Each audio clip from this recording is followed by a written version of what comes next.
Quality complete रास्ता हम देखो हाथ में देखो उठी जा हला फाइनल काम होला फाइनल काम उठी जा एटा 2 दिन काम होइला এটা অলরেডি 2 দিন কাম হইছে দেখନ୍ତୁ ଲୋକମାନଙ୍କ ଯାତାୟାତର ସୁବିଧା ପାଇଁ ସରକାର ଯୋଗାଇ ଦିଅନ୍ତି ଲକ୍ଷ ଲକ୍ଷ ଟଙ୍କା, କିନ୍ତୁ ଠିକାଦାର ନିମ୍ନମାନର ରାସ୍ତା କାମ କରି ନିଜେ ହୋଇଯାଏ ମାଲେମାଲ। ଏପଟେ ରାସ୍ତା କାମ ଚାଲିଥିବା ସମୟରେ ବିଭାଗୀୟ ଯନ୍ତ୍ରୀ ତାହାକୁ ତଦାରଖ ନ କରି ଠିକାଦାର ନିକଟରୁ ପିସି ନେଇ ବିଲ୍ ପାସ୍ କରିଦିଅନ୍ତି। ଏହିପରି ଘଟଣା ବିଭିନ୍ନ ସ୍ଥାନରେ ଘଟୁଥିବା ବେଳେ ବାଲେଶ୍ୱର ଜିଲ୍ଲା ଭୋଗରାଇ ବ୍ଲକ ଗ୍ରାମ୍ୟ ଉନ୍ନୟନ ବିଭାଗ ପକ୍ଷରୁ ଚାଲିଥିବା କମରଦାରୁ ଖଏରଦା ପିଚୁ ରାସ୍ତା ନିର୍ମାଣ କାର୍ଯ୍ୟ ମଧ୍ୟ ସେଇଆ। ଅତି ନିମ୍ନମାନର ରାସ୍ତା କାର୍ଯ୍ୟ ହେଉଥିବାର ଦେଖି ଅଞ୍ଚଳବାସୀମାନେ କାର୍ଯ୍ୟ ବନ୍ଦ କରିବା ସହ ସଠିକ ଭାବରେ ରାସ୍ତା କାମ କରିବାକୁ ଦାବି କରିଛନ୍ତି।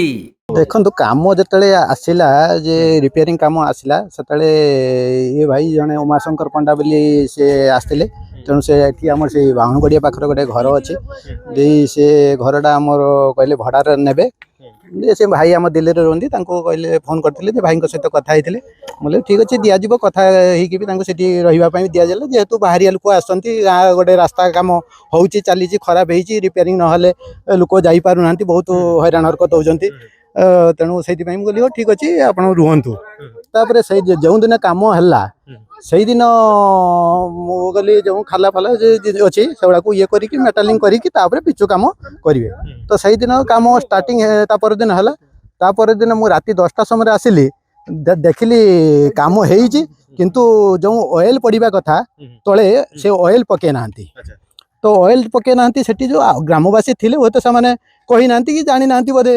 ତ ମୁଁ ଆସି ତାଙ୍କୁ ରାତିରେ ଫୋନ୍ କଲି, ମୁଁ ଭାଇ ଆପଣ କାମ କରୁଛନ୍ତି ପିଚୁ କାମ, ଅଏଲ୍ ପକାଇ ନାହାନ୍ତି। ଅଏଲ୍ ତ ପକାଇବା କଥା, ଅଏଲ୍ ନ ପକାଇଲେ ଯେଉଁ ଡଷ୍ଟ ଅଛି ତେଣୁ ସେ ଡଷ୍ଟରେ କେମିତି ତାକୁ ସେଟିଂ ହେବ ନାହିଁ। ତେଣୁ ଅଏଲ୍ ପକାଇ ନା ପକାଇବୁ, ତା ପରଦିନଠୁ ପକାଇବୁ। ତ ତା ପରଦିନ ସେ ଅଏଲ୍ ପକାଇଲେ।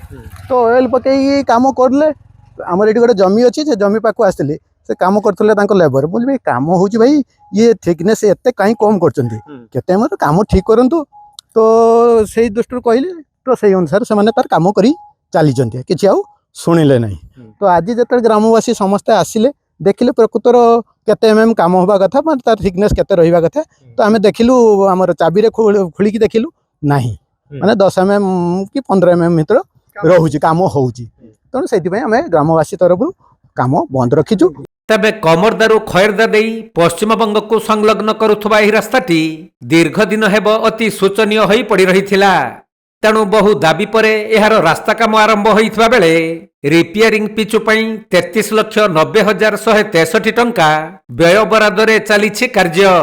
କିନ୍ତୁ ଏହି ରାସ୍ତା ନିର୍ମାଣ କରୁଥିବା ଠିକାଦାର ଏତେ ନିମ୍ନମାନର କାର୍ଯ୍ୟ କରୁଛନ୍ତି ଯେ ଶେଷରେ ଗ୍ରାମବାସୀମାନେ ରାସ୍ତା କାମ ବନ୍ଦ କରିଦେଇଛନ୍ତି। ଆଉ ବିଭାଗୀୟ ଯନ୍ତ୍ରୀ ଏହାର ତଦାରଖ କରି ସଠିକ ଭାବେ ରାସ୍ତା ନିର୍ମାଣ କରିବା ପାଇଁ ଦାବି କରିଛନ୍ତି। पूरा पातला खाली हाल्का ऊपर मेले ले जाउची ए काम रे किछि ने उठी चल जाउची, माने गुड मार की जीवा को जूता उठी पड़े जाउची, पूरा हाल्का ऊपर मार लउची ना से काम रिगर नहीं।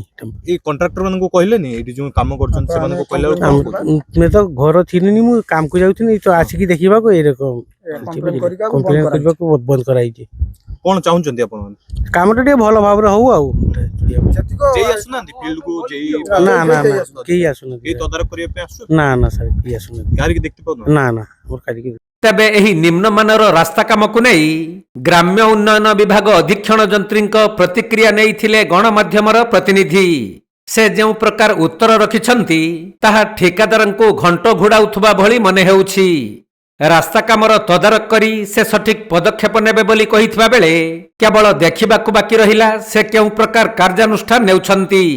मुझे रिपोर्ट नहीं पिच ठीक काम होती जो रिसेंटली काम होती पिच गुड़ाक हाथ मारिक उठाया कथा नुह से सेटिंग हाँ टाइम लगे। तेणु से गुड़ाक ठीक काम होती जदि किसी अच्छी मुझे एनक्वारी करी तापर भी खराब हम आम काम करूँ। जो टेंडर बाहर एचडीपीसी टेंडर के काम बर्तमान हेडसेट रे काम हो हाँ एचडीपीसी बाहर था कि लेंथ कम था कि आम पाइलु कि टोटाल रास्ता गाड़ी जाए खराब हो टोटाल रोड टाक कवर करने को आम से डेविएशन कर पीएमसी सिलकोट टोटाल रोड टाक कवर कर जहाँफल लोक गोटे भल रास्ता पाइपर। ଏବେ ସାର୍ ଗାଁ ଲୋକ ରାସ୍ତାଟାକୁ ବନ୍ଦ କରିଥିଲେ, କାଲି ମଧ୍ୟ ବନ୍ଦ କରିଥିଲେ, ଆଜି ବି ମଧ୍ୟ ବନ୍ଦ ନା ଏବେ ଯା ମୁଁ ଖବର ପାଇଛି ରାସ୍ତା କାମ ଚାଲିଛି ଏବେ ଆଜି ମଧ୍ୟ ଆସିକି ସାର୍ କହୁଥିଲେ ଏବେ ମୁଁ ଖବର ନେଲି ଆମର JSDO ମାନଙ୍କୁ କାମ ଚାଲିଛି ଏବେ। ବାଲେଶ୍ୱର ଜିଲ୍ଲା ଭୋଗରାଇରୁ ଚନ୍ଦନ କୁମାର ଦାସଙ୍କ ରିପୋର୍ଟ, କୋଣାର୍କ ଲାଇଭ୍।